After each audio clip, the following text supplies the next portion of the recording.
নমস্কার নমস্কার এইসব লোকজন নিয়ে এসে পার্টি অফিসে কেন হাঙ্গামা করছেন? হরি ওম হরি ওম। হে ঈশ্বর, দেখুন বন্ধুরা, আমাদের স্টেটে অ্যাসেম্বলির যে ইলেকশন হতে চলেছে, দ্য নেমস অফ ক্যান্ডিডেট আর কনস্ট্যান্টিন। বাংলাতে বাংলাতে বাংলাতেই বলছি। আসন্ন ইলেকশনে আমাদের শহরের কোন কোন কেন্দ্রে কে কে প্রার্থী হচ্ছেন তার লিস্ট এটা। আর এই লিস্টটা বন্ধুরা আমি বানাইনি, উপর থেকে এসেছে। আমি সবার নামটা অ্যানাউন্স করছি। ওল্ড সিটি 1 জনাব মোহাম্মদ মুনি, সবাইকে নমস্কার। নমস্কার। ওল্ড সিটি 2 জনাব সুলতান, নমস্কার। রাজৌরিবাগ মিসেস কলাবতী, শ্রীমতী কলাবতী, ঠিক একদম।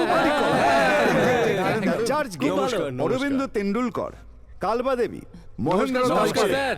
গান্ধীনগর 1। গান্ধীনগর 1 এই কারণেই বলছি, এবছরের ইলেকশনে এই এলাকাটাকে দুভাগে ভাগ করা হয়েছে। গান্ধীনগর 1-এ আমাদের সিনিয়র লিডার, নাম করা এমএলএ যিনি আছেন তাকে ছাড়া ভাবাই যাচ্ছে না, ঠাকুর সাহেব। গান্ধীনগর 2 সীতারাম সিন্ধে। নমস্কার। এই, আমার কেন্দ্র থেকে অর্ধেকটা সিন্ধে কি করে পেল? পুরো গান্ধীনগর কেন্দ্র 30 বছর ধরে আমার, এখন দুভাগে ভাগ হয়ে গেল। তাহলে একদিকের ভোটে আমি লড়বো, অন্যদিকে আমার ছেলে ভৈরব। চুপ করুন, ভৈরব কি করে পেতে পারে? ওর নামে তো মার্ডার কেস চলছে। একদম চুপ। তোর দৌড় তো সারা দুনিয়া জানে। ঠাকুর, মোর সামনে কথা কি বলুন। শান্ত হয়ে একদম যাও, চুপ। করবি না। কেন Shut নিজেদের your মধ্যে? bloody mouth, cultureless আরে brute! বসুন বসুন দেখুন ঠাকুর সাহেব, একে অপরের প্রতি কাদা ছোঁড়াছড়ির কাজ এখানেই করবেন নাকি? বোঝা নেই cultureless brute-টাকে। আরে কি শান্ত হন, শান্ত হন, শান্ত হন না। আরে ভগবান, দেখুন ঠাকুর সাহেব, আপনার ছেলে যে মার্ডার কেসে ফেঁসে আছে এটা কিন্তু সত্যি কথা। আর যার নামে ক্রিমিনাল কেস আছে, ওপর থেকে তাকে টিকিট দিতে বারণ করেছে। সেই জন্যই আপনার ছেলেকে টিকিট দেওয়া যাবে না, বুঝতে পেরেছেন তো? নমস্কার ঠাকুর সাহেব। নমস্কার ম্যাডাম, সবাইকে নমস্কার। হে ভগবান, হে বজরং বলী।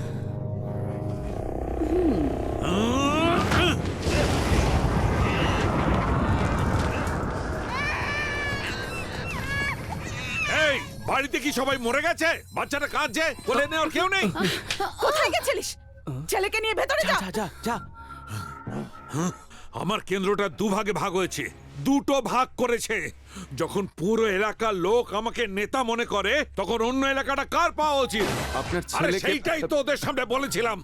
আমার ছেলের নামটা ওরা কেটে দিল। আসলে ভৈরব তো মার্ডার কেসে মানে এই স্টেটে মার্ডার করা আর কোনো নেতা নেই নাকি? আমি মার্ডার করিনি?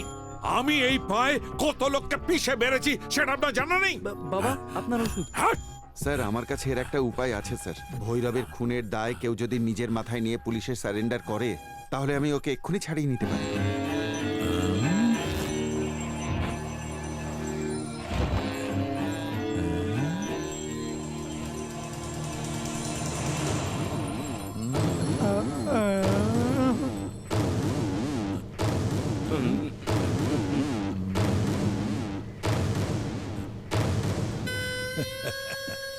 আমার সিংহ।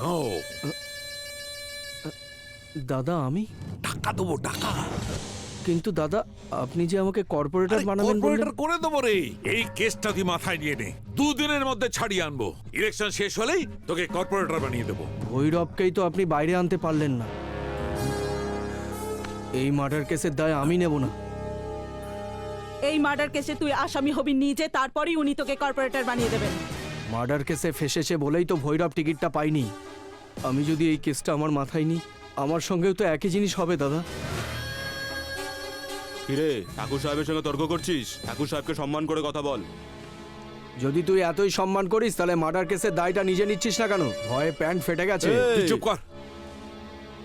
আরে ব্যাপারটা তা নয় রে। আমিও তো আপনার ছেলের মতো না দাদা। তাহলে গান্ধীনগর ট্যুর টিকিটটা আমাকে দিচ্ছে না কেন? আমি ওখান থেকে ইলেকশনে লড়বো, লাখ লাখ কোটি কোটি টাকা কামিয়ে আপনার পায়ের সামনে ফেলবো। কিন্তু এই মার্ডারের দায় আমি নিতে পারবো না। আমি জীবনে সেটেল হতে চাই, প্লিজ দাদা। রাজনীতি তো বাইরের লোকেদের জন্য, কিন্তু ভৈরব তো আমার নিজের রক্ত। কোটি টাকা ছড়াবো আমি, সিট আমার হয়ে যাবে, কিন্তু তুই বেকার দাঁড়াবি। প্রথমে জনতার মধ্যে নাম কামাতে হবে, প্রথমে তোর মতো লোককে জেলে যেতে হবে, তারপর বেরিয়ে আসবি। টাকা কাছে থাকলে কর্পোরেটর কি দরকার, মিলেও হয়ে যেতে পারিস। এটা তো আপনি ঠিক কথা বলেছেন দাদা, কিন্তু মার্ডার কেসের দায়টা যদি আমি নিয়ে নিই, আমার লাইফ তো শেষ হয়ে যাবে।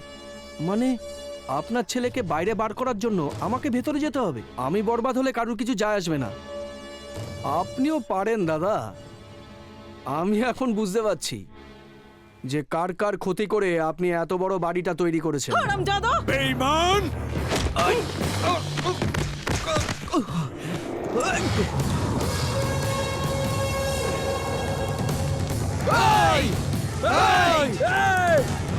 বাবা, এর হাত পা ভেঙে গিয়ে পুলিশের হাতে দিয়ে আসি, তারপর কমপ্লেন করব যে এই হচ্ছে আসল আসামি। ধর ওকে!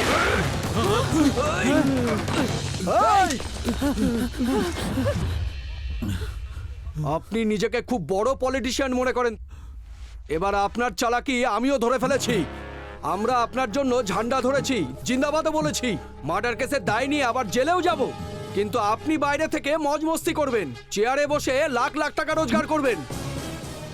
আপনার পরে আপনার ছেলে আসবে, তারপরে তার ছেলে আসবে, তার মানে এই রাজ্যে যুগ যুগ ধরে শুধুমাত্র আপনাদের ফ্যামিলিরাই রাজ করে যাবে। আপনার ফ্যামিলির আমরা সেবা করে যাব, কিন্তু আমাদের মধ্যে কেউ আপনাদের জায়গায় না পৌঁছায়। সত্যি কি পলিটিক্স আপনাদের! দূর হয়ে যাবে বেঈমান কোথাকার! এই! তুই কিন্তু আমায় চিনিস না। এই সেম কথা আপনাকে বলতে আমার 1 সেকেন্ডও টাইম লাগবে না, ঠাকুর। এই! আমাকে আমার নাম ধরে ডাকছিস তুই? আরে আপনি তো নিজের নাম ধরে ডাকারও অযোগ্য। এখনো পর্যন্ত আমি কোনো মার্ডার করিনি, কিন্তু এবার করব। পরীক্ষা করে দেখতে চান? আপনার ছেলের সিটের ব্যাপারটা তো আমি পরে বুঝে নেব, কিন্তু আপনার সিটের কি হবে? আপনার সামনেই আমি ইলেকশন লড়বো এবং আপনাকে হারিয়ে দেখাবো। অ্যাসেম্বলিতে আমিই বসবো, আর আপনাকে সারা জীবনের মতো বাড়িতে বসিয়ে দেবো, শেষ করে দেবো আপনাকে। এই! মেয়েদের দেখলে যেন ভেতর থেকে সম্মান জেগে ওঠে। তোকে তো আমি এরকম ভাবনা যেন না আসে। তোকে তো আমি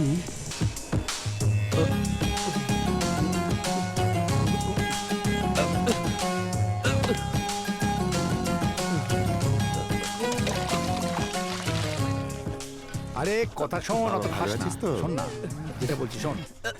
কি করছিস? এই শোন না, চল এবার যাবো। আরে কোথায়? আরে মাতাল, রাতে বলেছিলাম না যে আমি এমএলএ হব। চল এবার গিয়ে কোনো পার্টিতে জয়েন করবো। চল। পার্টিতে? কি রে রাজা, তুই এমএলএ হবি? হ্যাঁ? ইন্দিরা মাসি, ইন্দিরা মাসি, তোমার বাড়ির 4টে অমূল্য ভোট আমাকে দিয়ে আমাকেই জেতাবে। হ্যাঁ কি রে, ঠিক বললাম তো? আরে ভোট দেওয়ার পর কি জুতো মুখ মারবি? বন্ধ কর। তোমার বাড়ির 4টে অমূল্য ভোট আমাকেই দিও। হ্যাঁ তুই তো আমার আদরের রাজা। দেশের গুন্ডা জিন্দাবাদ! দেশের গুন্ডা জিন্দাবাদ! কি বলছিস রে? ওদের মতো গুন্ডা মাফিয়াদের জন্য আচার্য বিনোবা ভাবে ৮০-৮৫ দিন উপবাস করে ভারতের ইতিহাসে নাম তুলেছিলেন। আর চুপ থাকলে চলবে না। যেদিন তুই এমএলএ নমিনেশন জমা দিবি, তুই কি করবি? আমি গান্ধীজির পায়ের নিচে বসে সেই দিন আবার অনশন আন্দোলন করব। চল শর্ত। আরে তুই একে কেন মারলি রাজা? এ তো প্রথম থেকে অসুস্থ হয়ে আছে। হার্টের রোগ, তাহলে মুখেও একটু লাগাম দেওয়া উচিত। এই তোরা চল। মহাপুরুষ সাজা খুব ভালো কথা, কিন্তু রাজার সামনে মুখ বন্ধ করে থাকা।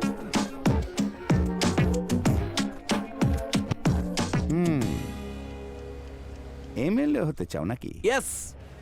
ওর জন্য অ্যালবাম দেখিয়ে কোনো লাভ নেই বাবা। মানুষের সাপোর্ট আছে তো। তোমার পিছনে কোনো প্রেস বা টিভি চ্যানেলের সাপোর্ট আছে তো? দলবদল করার কোনো ব্যাকগ্রাউন্ড? আজকাল তো সিনেমার লোকেরা রাজনীতিতে আসে। সিনেমার লোক, তাদের কোনো সাপোর্ট আছে কি? দাঙ্গা, মার্ডার, ধর্ষণ এসব কাজে দক্ষ কি? কোনো পার্টিকে ভাঙতে পারো কি? নির্লজ্জের মতো এখান থেকে ওখানে লাফাতে পারো তো? সেটাও নয়।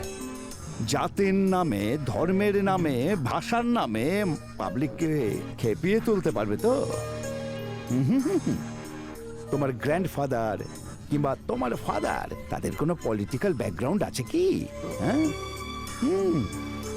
এসব তাহলে ছাড়ো। এই স্টেটের কোনো মিনিস্টারের সঙ্গে কিংবা তার কোনো ছেলের সাথে বন্ধুত্ব আছে কি? কিংবা এলাকায় কোনো পার্সোনাল গুডউইল আছে কি? হ্যাঁ,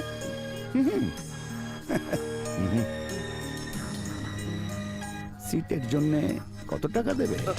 আরে আমরা বেচা কেনা করি, উই ডু সেল। আরে শোনো, আরে আরে দেখো দেখো, আরে আরে শোনো, এমএলএ হতে চলে এসেছে, এমএলএ।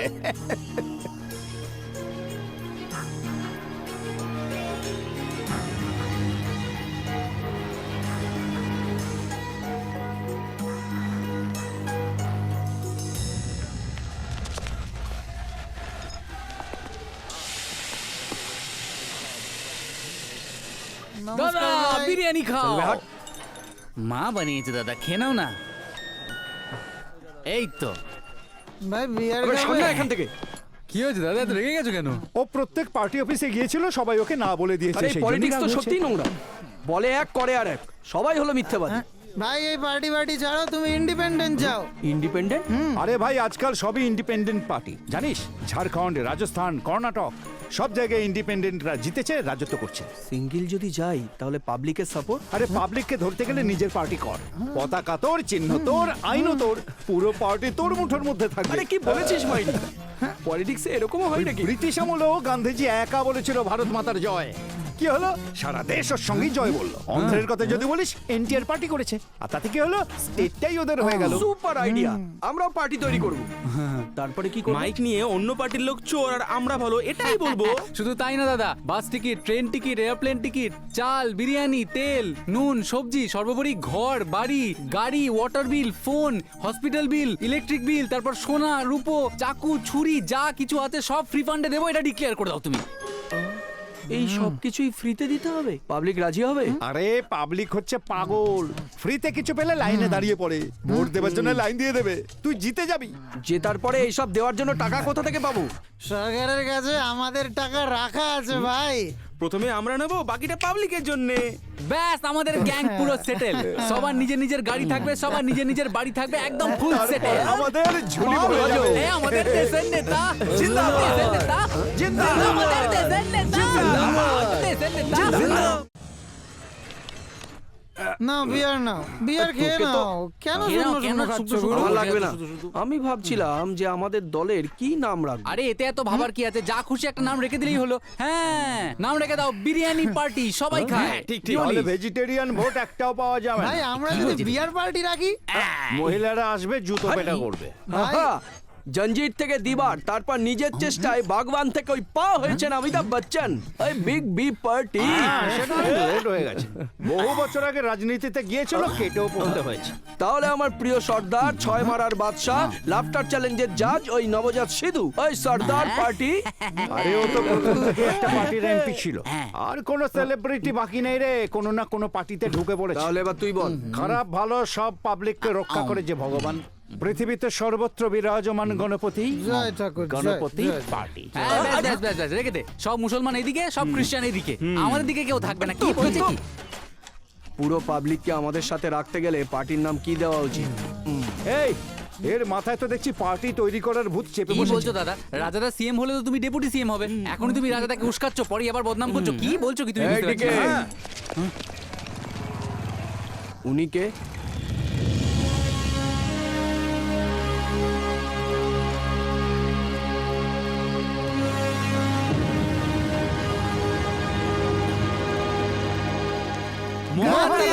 সেটা আমিও জানি, কিন্তু আসলে উনি কে? আরে ইনি তো ওই যে কি যেন বলে না, হ্যাঁ মনে পড়েছে, গান্ধীজির বাবা ছিল। এ মালকে বলিস না, এ আমাদের বাপুজি। হ্যাঁ, তুই ঠিক বলেছিস। চুপ কর মূর্খের দল, তোদের সঙ্গে থেকে আমিও মূর্খ হয়ে যাচ্ছি। ইনি কোনো এলোমেলো লোকের পিতা নন, ভারতবর্ষের পিতা, রাষ্ট্রপিতা, ফাদার অফ দ্য নেশন, ব্রিটিশদের তাড়িয়ে দেওয়া মহান পুরুষ, মোহনদাস করমচাঁদ গান্ধী, মহাত্মা গান্ধী।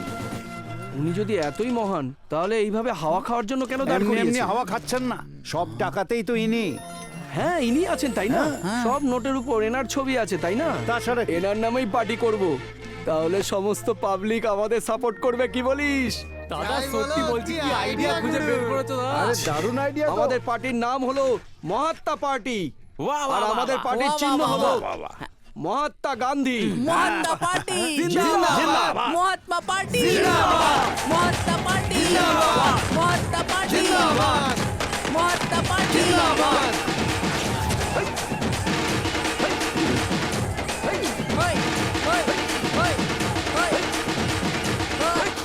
মহাত্মা পার্টি জিন্দাবাদ মহাত্মা পার্টি জিন্দাবাদ মহাত্মা পার্টি জিন্দাবাদ মহাত্মা পার্টি জিন্দাবাদ মহাত্মা পার্টি জিন্দাবাদ বড় বড় লোকেদের পার্টি বানাতে অনেক সময় লাগে কিন্তু এ এত তাড়াতাড়ি কি করে পার্টি তৈরি করলো জামাইবাবু? এই চারা গাছটাকে এখন ছেড়ে দিলে ধীরে ধীরে আরো বড় হয়ে যাবে। পাবলিক পাগলের মতো ওর পেছনে ছুটছে, ওকে গোড়া থেকে উপড়ে ফেলতে হবে। আরে বাবর আমার নাম রহমান হ্যাঁ সেটা